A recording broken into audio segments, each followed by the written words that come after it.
I was in LA earlier this year and I stopped by one of the largest collectible shows that I've ever been to. And you better believe that I found some incredible Lego and Bionicle stuff, as well as all kinds of other rare and exclusive items. So come with me as we tour the Lego sections of this amazing place, and we'll finish off with a cheeky haul as well. You can see what I got. Let's go. So let me show you this magical place. This is Frank & Son. Basically, it's a 65,000 square foot warehouse that's filled with all kinds of collectibles. We got ourselves some Transformers. There's vendors that sell Pokemon cards, comics, action figures. Literally everything you want is right here. I spent the entire day at this show and still didn't see everything. But yeah, of course, there's vendors selling Lego and Bionicle. The first area that had some was at the back of the warehouse. There was this one vendor here that had a nice little helping of Bionicle sets for sale. Yeah baby, right next to the Transformers we got the goods. So Breeze for $20, just behind her is Barracks for also $20. You got Jetbug, one of the best Hero Factory villains. They came to about $40. Okay. Yeah, look, these are a tad steep. But look man, it's always nice to see Bionicles for sale in 2024. Even just gazing upon their beauty, well, it's worth it for me, even if I don't buy anything. The top shelf is looking a little bit better. We got Mutanui for $40. And he normally sells for about that much on Bricklink. Not too bad. We got Mutau Metru for $20, and yeah, a few others which weren't looking so great, like Tuma for $70. I really wanted to pick him up. I love Tuma. It's a great set, but this is just a little bit too much to buy that. Furno XL is better for $50, although he appears to be missing a few pieces. So look, I decided to talk to the store owner and see what they could do. Could I buy a few and knock the price down a little bit? Potentially. You'll have to see at the end of the video what I got. Still, look, it's hard to find cheap Bionicle sets in the US these days. And prices, they continue to go up. It sucks. But on the plus side, a vendor pretty close by, they had some crazy cool items. Lots of rare stuff and a lot of things that I thought were really fun to look at. Of course, they also have some Bionicle stuff, so strap yourselves in for that. Immediately I spied a bit of a childhood favorite of mine. This is the Exoforce set Mobile Devastator, with its big old lime wheels. Now, they wanted $390 for this. On Bricklink, this ranges from about $200 to $260 US sealed. You know, yeah, obviously you have to also factor in shipping cost, so that would bump up the Bricklink price a little bit, actually a fair bit. But I don't know, this is a little bit too much, which is a shame. I totally would have bought this. Those huge Exoforce sets, they're just so delightful. Really innovative and unique designs. They're great, but I'll have to find a better deal. Heading inside this store, we have an employee gift, one of the Ninjago ones. They're asking $500 for this. That's sealed in box as well. Now look, this is incredibly difficult to get. A lot of Ninjago collectors, they want this for their collections. People who like rare Lego, they want this as well. And yeah, I get why. I mean, look at it. All of these amazing minifigures and a pretty nice build to go along with it. But the only way to originally get this was back in 2021 around Christmas. If you worked for the Lego group, Lego would send you this as a nice little Christmas gift. They have different gifts every single year for Lego employees. And for that reason, yeah, it's very rare and decently expensive. But you don't see this every day. And just next door, the Red Baron, an old and, again, very desirable Lego set that many fans are clamoring for. I don't really have any interest in this, especially for $500, but that is actually the rough price that they sell for on Bricklink, so this one's a bit reasonable. Somewhat. Still $500. Plenty of other classic sets. I do love my Indiana Jones and my Adventurers sets. Some of my favorite Lego themes as a kid. I don't know, man, I just take great joy in looking at old, retired Lego sets like this. It reminds me of the past. It brings back memories of having sets like this when I was just a little lad.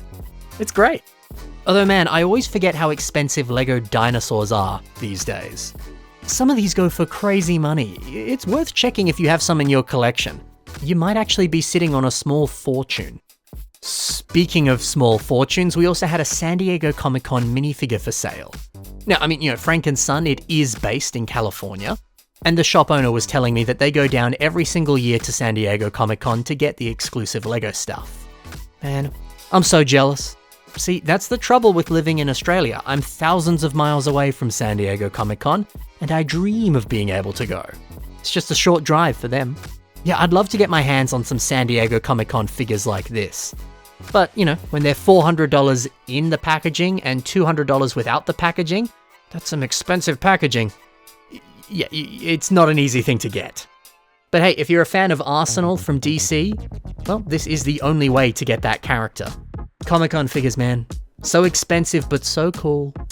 Now to something a little bit more unique. The store had this guy for sale. Now, this is a custom minifigure, but the minifigure appears to be using real LEGO pieces with additional custom stuff printed on top or other accessories. And man, looking at the intricate detail of this dude, for a custom minifigure, it's very well made. But you better believe this was $150.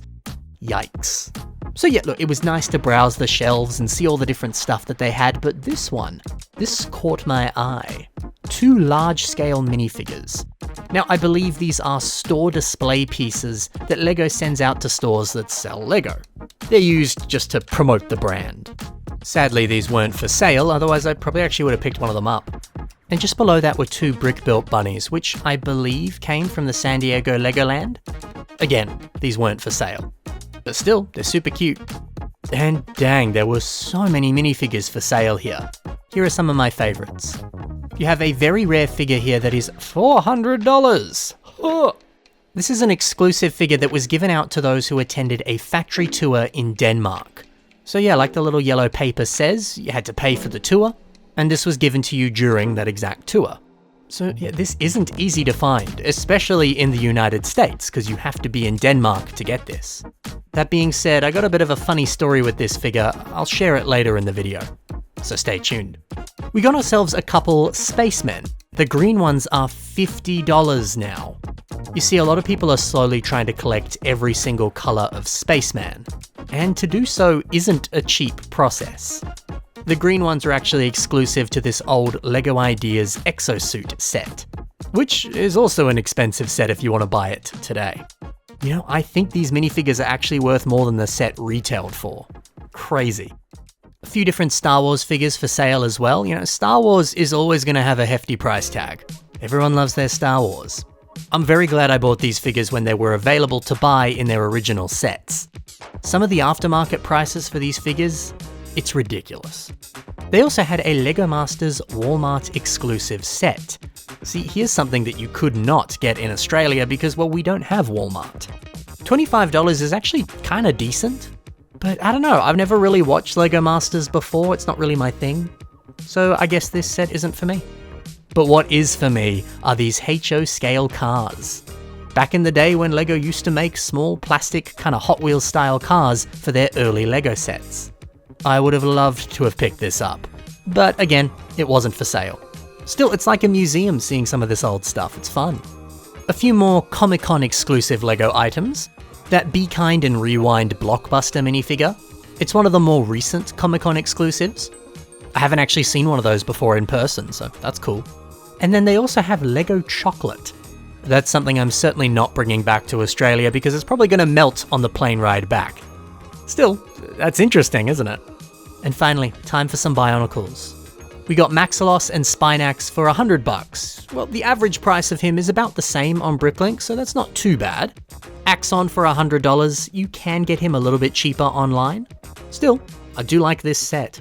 And then we have Malum, who I believe was $40, and Nivork and Doom. This set was $60. But Nivork was missing his whole face. See, he's meant to look like this. So yeah, that might be a little bit too much money since he's missing such a crucial part. A few standard Toa, Paraka, and Baraki as well. And behind that, there's a sealed Icarax, Makuta Icarax, of course, for $400? At first, I thought that was a little bit too overpriced, but turns out there's only one more for sale on Bricklink, and they're asking $370 for it. So yeah, I guess that's what it's worth when it's sealed in box. I don't know, man, I could never justify a price like that for a boxed set. Especially when you can buy a used version of the set that's pre-built for like a fraction of that price. Plus, I don't want to keep that thing sealed, I want to open it up and enjoy the set. A couple other vendors, they had a few different modern sets for sale, which is fine, but I like to see the old retired sets, the kind of stuff you can't just find anywhere. Relics of the past, you know? And then here's one more store that had a couple San Diego Comic-Con figures for sale. No price tags on these, which is always worrying, isn't it? It's that thing of if you have to ask how much it is, you probably can't afford it. But one more little treasure. Look at this. A prototype glitter trans blue Darth Vader figure. Wow. There's an interesting story to this minifigure right here. This is real Lego. What's the deal? Well, let's get into the haul and I'll explain. So yeah, I did buy this figure. This figure is often described as a Mexico factory figure.